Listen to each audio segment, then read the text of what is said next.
Você já sentiu que Deus está em silêncio absoluto? Que suas orações parecem bater num teto de bronze e voltar vazias. Você clama, você busca, você espera. E a única resposta que recebe é o eco da sua própria voz.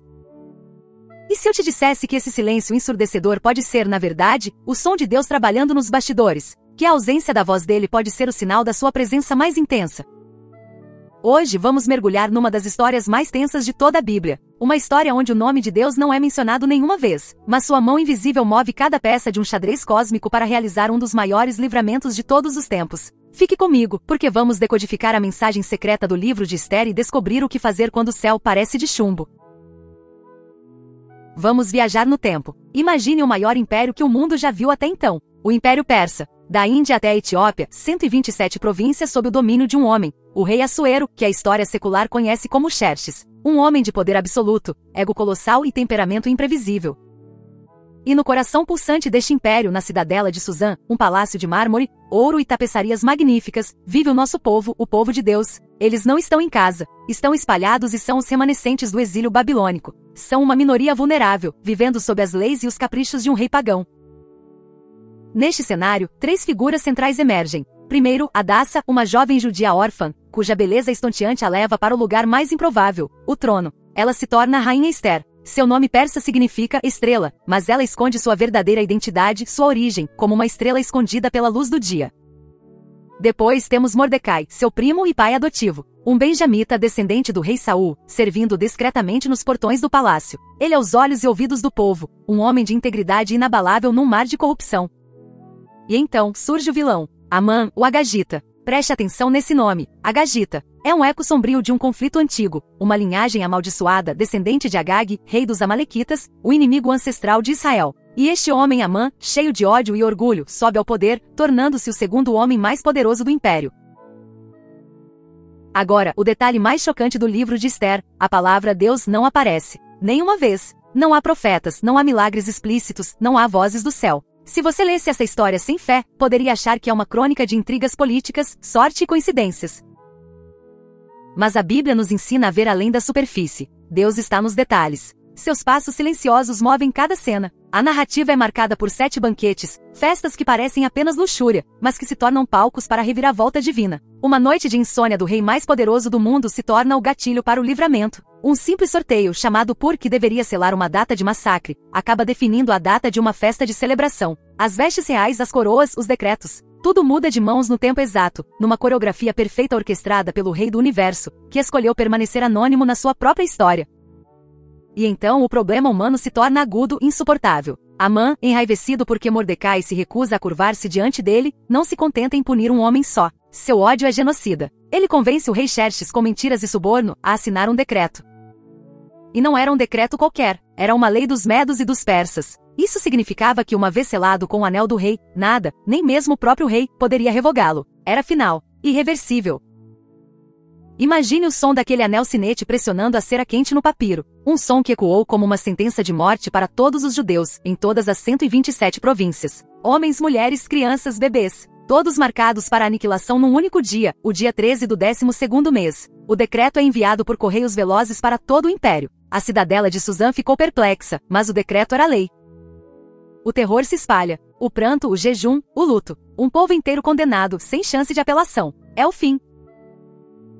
Dentro do seu palácio dourado, a rainha Ester, protegida, não sabe de nada. Mas Mordecai rasga suas vestes, veste-se de saco e cinza, e seu lamento chega aos ouvidos dela. Ele envia a ela uma cópia do decreto. E aqui, o drama se intensifica. A única esperança é que Ester interceda. Mas há uma lei. Qualquer um que entre na presença do rei no pátio interior, sem ser chamado, é sentenciado à morte. A única exceção? Se o rei estendesse seu cetro de ouro. E fazia 30 dias que o rei não chamava por Ester. 30 dias. No jogo de poder de um harém real, isso poderia significar que ela havia perdido o favor do rei. Ela estaria arriscando tudo. Sua posição, sua segurança, sua própria vida. E sua primeira reação é humana, o medo. Ela manda dizer a Mordecai, é impossível.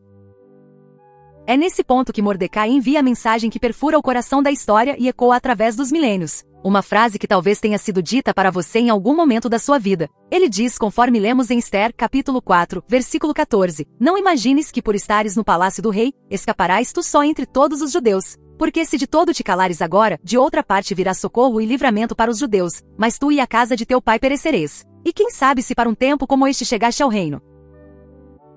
Para um tempo como este. Essa frase atinge Esther como um raio. Ela percebe que sua coroa não é um prêmio, é uma plataforma. Sua posição não é para conforto, é para um propósito. Sua vida não pertence a si mesma. E sua resposta muda o curso da história. Ela não age por impulso. Ela responde com uma santidade prática, uma coragem que nasce da dependência. Ela diz a Mordecai, como está escrito em Esther, capítulo 4, versículo 16, Ide, ajuntai todos os judeus que se acham em Susã e jejuai por mim. Não comais nem bebais por 3 dias, nem de noite nem de dia. Eu e as minhas servas também jejuaremos. Depois irei ter com o rei, ainda que seja contra a lei. E se perecer, pereci.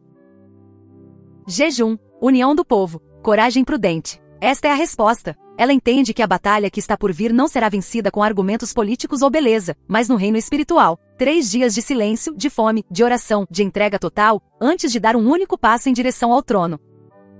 Todo este enredo expõe a genialidade da providência de Deus que se oculta para se revelar. Pense nisso. Deus não é citado, mas ele é o protagonista. Ele age nos detalhes mais mundanos. O mal personificado em Amã, trama, constrói sua própria forca, mas tropeça na armadilha que preparou para o justo. O cetro, que representava o poder de condenar, se estende como um gesto de graça para acolher.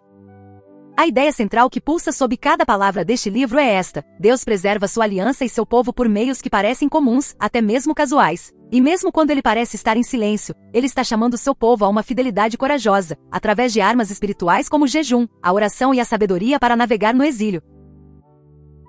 A Bíblia é como um diamante, onde cada faceta ilumina as outras. E a Escritura interpreta a si mesma. O tema da providência, tão implícito em Esther, é explícito em outros lugares. O livro de Provérbios, no capítulo 16, versículo 33, nos diz: A sorte se lança no regaço, mas do Senhor procede toda a decisão. O pur que Amã lançou não era aleatório. Era um dado direcionado pela mão soberana de Deus.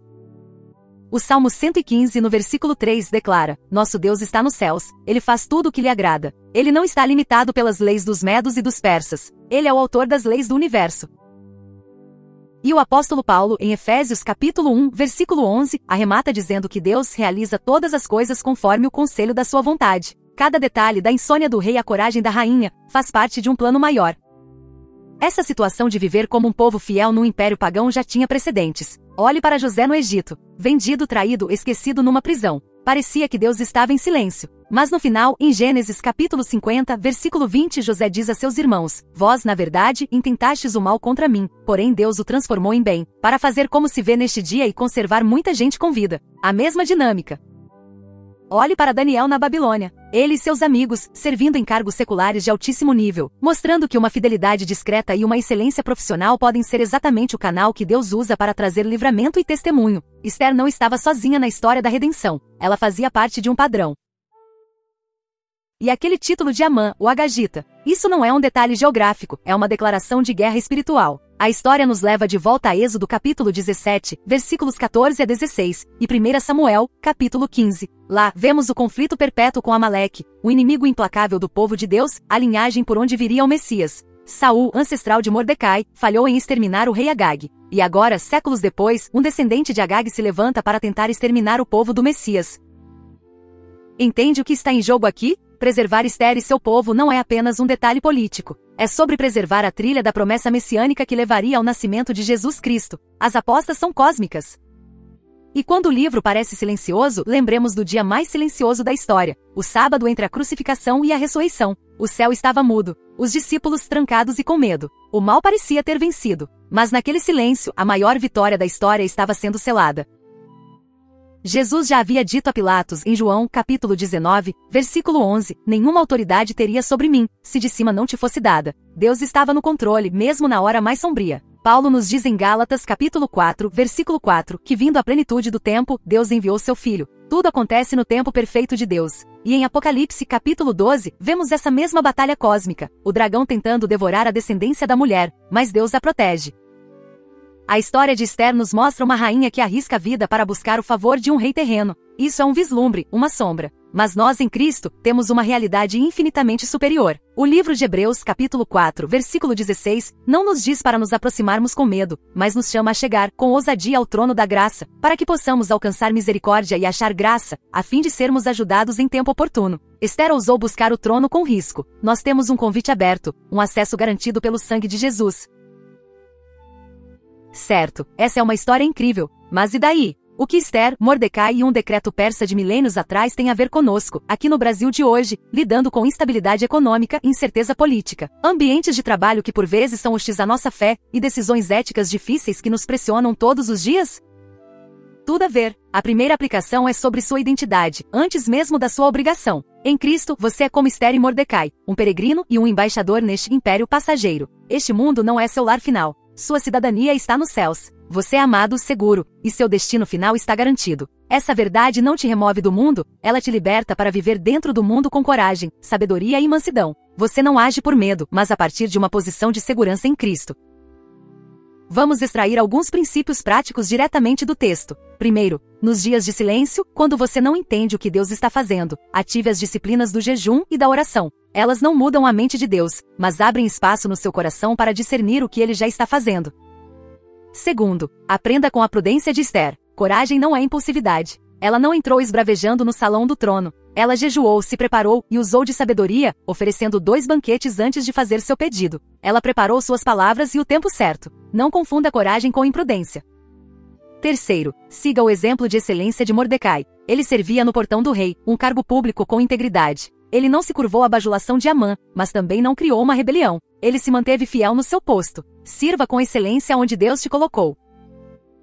Quarto, a comunidade é crucial. Esther não jejuou sozinha. Ela pediu: ajuntai todos os judeus. O povo jejua junto. A comunidade de fé é o lugar onde discernimos a vontade de Deus em conjunto. Não tente ser um herói solitário.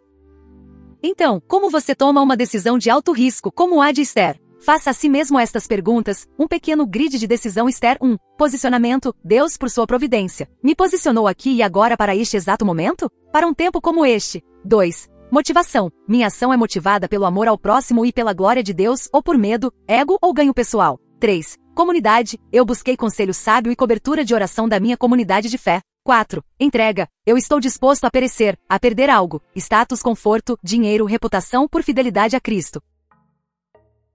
Nossa resposta como igreja, no fim dos tempos, não é o pânico ou a agressividade. É uma fidelidade discreta com uma coragem serena. Planejando bem, falando com sabedoria e confiando que o nosso Rei, Jesus, não dorme, ainda que às vezes ele pareça calado. Vamos tornar isso super prático. Uma pérola acionável para hoje. Se você se sente num período de silêncio de Deus, aqui está um desafio para esta semana. Escolha um destes 3 ou faça os 3. Primeiro, separe um dia ou uma refeição para jejuar e orar especificamente sobre a área onde Deus parece silencioso. Segundo, identifique uma conversa difícil, porém necessária, que você precisa ter, ore, planeje, e tenha essa conversa com mansidão e clareza, como Esther. Terceiro, pegue um caderno e aperceba 3 coincidências providenciais que você perceber no seu caminho esta semana. Pequenos favores, encontros inesperados, livramentos. Faça isso não para ganhar mérito, mas porque em Cristo, você já tem o cetro da graça estendido e o coração fortalecido pelo Espírito Santo. A verdade central em uma única frase é esta: no exílio e no aparente silêncio, o Deus da aliança dirige todas as reviravoltas da história para preservar seu povo e cumprir sua promessa, e ele nos chama a responder com jejum, coragem e sabedoria. E aqui está o vislumbre final e mais glorioso da graça. Cristo é o verdadeiro e único Salvador. Esther arriscou sua vida, Jesus entregou sua vida. Esther estava disposta a perecer para salvar seu povo da morte física. Jesus pereceu na cruz para nos salvar da morte eterna. Havia um decreto de morte contra nós, não da Pérsia, mas do próprio céu por causa do nosso pecado. Mas como Paulo escreve em Colossenses capítulo 2, versículo 14, Deus cancelou o escrito de dívida que era contra nós e que constava de ordenanças, o qual nos era prejudicial, removeu-o inteiramente encravando-o na cruz. Na ressurreição, um novo decreto foi publicado, um decreto de vida, de perdão, de adoção. Por isso, por causa de Jesus, você tem acesso irrestrito, ousado e confiante ao Rei do Universo. Você pode permanecer fiel quando o céu parece silencioso, porque você sabe que o silêncio do sábado foi seguido pelo grito de vitória do domingo da ressurreição. Senhor, quando não te ouço, dá-me fé para crer que estás agindo nos bastidores. Ensina-me a jejuar com sinceridade, a falar com prudência e a agir com a coragem que vem de ti. Dá-me a coragem de Esther, a prudência de Mordecai e o amor de Cristo. Hoje eu me aproximo do trono da graça por meio de Jesus, intercedo pela minha família, pelos meus amigos, pela minha cidade e pelo Brasil. E eu decido, pela tua graça, ser fiel no posto onde o Senhor me colocou, para um tempo como este. A pergunta que eu deixo para você é: qual foi a última coincidência na sua vida que você agora, olhando para trás, enxerga claramente como a mão de Deus? Deixe aqui nos comentários, é uma forma poderosa de encorajarmos uns aos outros com nossos testemunhos. E se você quer continuar mergulhando em como Deus age nos detalhes mais improváveis, tem um vídeo incrível esperando por você bem aqui na tela. Ele complementa perfeitamente o que conversamos hoje. Clica lá e a gente se encontra no próximo. Se essa conversa te fortaleceu e te deu esperança, considere se inscrever. Aqui no Palavra Pura, todo dia a gente abre a Bíblia para encontrar força e sabedoria para o nosso tempo como este. Toque no botão, ative o sino e não perca nada. Um forte abraço e fique na paz.